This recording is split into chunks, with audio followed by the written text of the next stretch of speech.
Hi, I'm Beverly, and welcome back to the Caregiver's Table. I'm so glad you're here.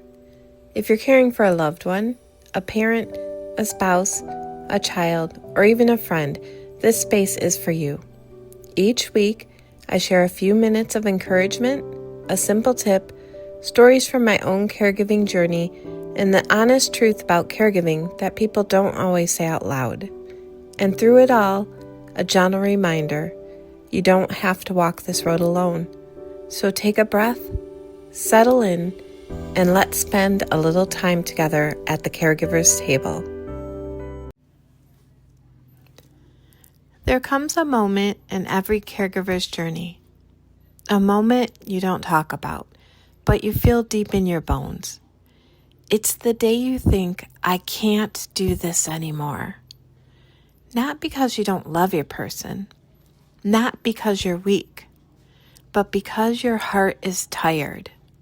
Today, we're going to talk about that moment, the burnout, the emotional collapse, the way exhaustion distorts your sense of hope, and how community, scripture, and small acts of kindness can help keep you going, even when your heart wants to quit. I remember one night with Phil, one of the hardest nights of our caregiving journey.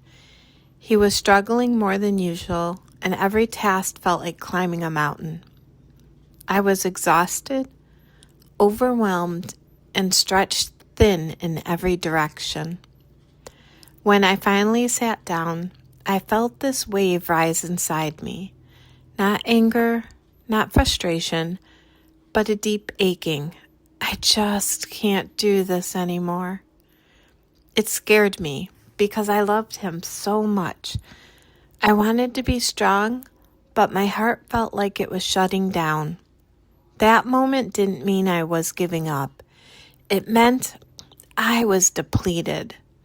And sometimes the most honest thing a caregiver can say is, my heart is tired. That night, I cried, I prayed, and I reminded myself that wanting to quit is not the same thing as quitting. It's a sign that you need help, you need rest, you need compassion. You do not need shame. Emotional burnout doesn't always announce itself. It doesn't slam doors or shout.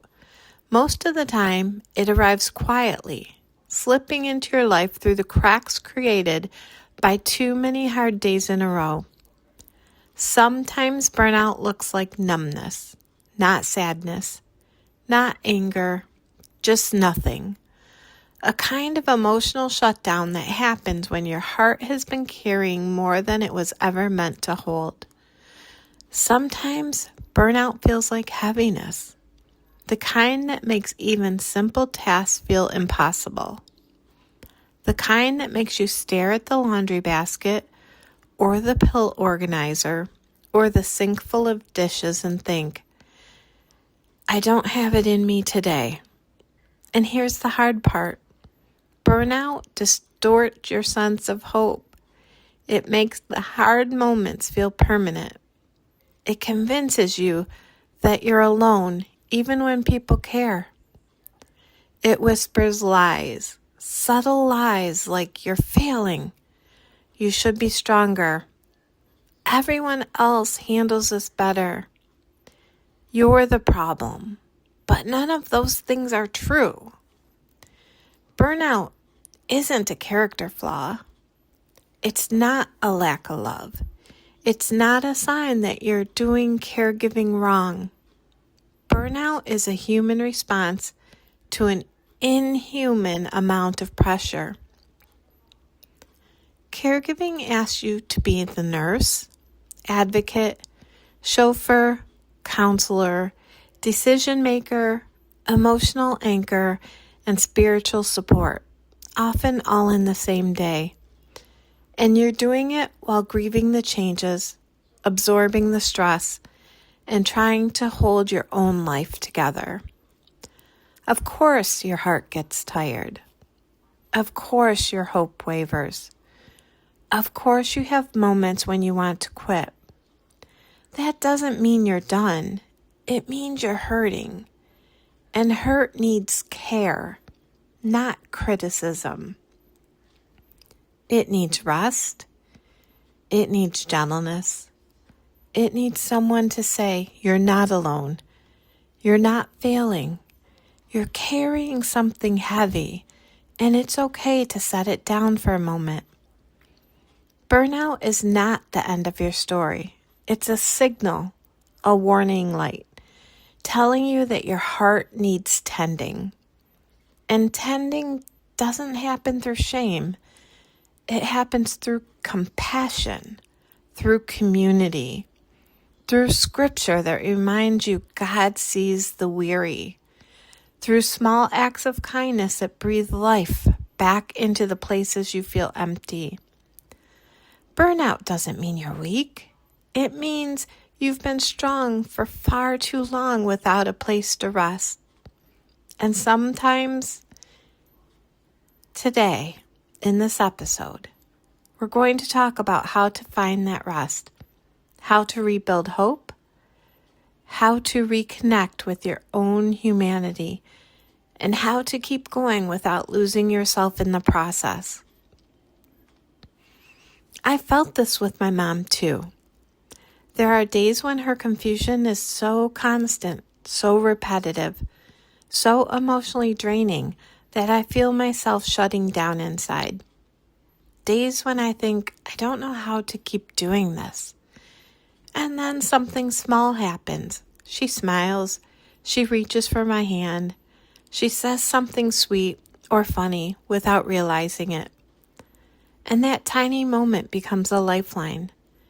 Not because it fixes everything, but because it reminds me why I'm still here. Caregiving is a long road, and sometimes the smallest kindness, even from the person you're caring for, can soften the weight just enough to help you keep going. Feeling like you want to quit does not mean you're failing. It does not mean you're ungrateful. It does not mean you're weak. It simply means you're human. Every caregiver reaches a breaking point. Every caregiver has a day when the load feels too heavy. Every caregiver has a moment when their heart whispers, I just can't. You are not alone in this. You are not the only one who feels this way. And you are not bad for feeling it. You are normal. Your heart is carrying more than most people will ever understand. I want you to hold this scripture into your heart. Galatians 6:9 says, Let us not grow weary in doing good, for at the proper time we will reap a harvest if we do not give up. This verse, it's not a command to push harder. It's an acknowledgement that weariness is real. God knew we would grow tired. He knew we would face moments where quitting feels easier than continuing. But He also promises a harvest, not of perfection, but of purpose, not of strength, but of grace. God meets you in your weariness. He strengthens what feels weak. He carries what you cannot. You are not doing this alone. This week, identify one small kindness you can receive. Not give, receive. Caregivers are excellent at giving and terrible at receiving. Let someone bring you a meal. Let someone sit with your loved one for an hour. Let someone pray for you. Let someone listen. Small kindnesses refill the heart in ways you don't expect. And sometimes one small kindness is all you need to keep going. You are doing such important, hard work. You are loving in ways that cost you something. And even when your heart wants to quit, your faithfulness remains. God sees every quiet sacrifice, every exhausted prayer, every moment you choose love over giving up. You are held, you are seen, and you are not alone. There is strength for you. There is hope for you. Take a breath. Take a moment. Let kindness find you. Before we close, I want to remind you of this. You are not meant to carry every part of this journey. You are not meant to hold every fear, every emotion, every outcome. You are allowed to rest. You are allowed to breathe. You are allowed to let God carry what is too heavy for you. You are doing emotionally hard work, but you are not doing it alone. Thank you for joining me today. I hope something you heard gave you strength for the next step in your journey. Remember, you are doing meaningful work even when no one sees it, and you are not alone. If you'd like to connect or share your caregiving story, you can find me in the Caregivers Gathering Place of Hope on Facebook, a community where you do not have to pretend to be strong all the time.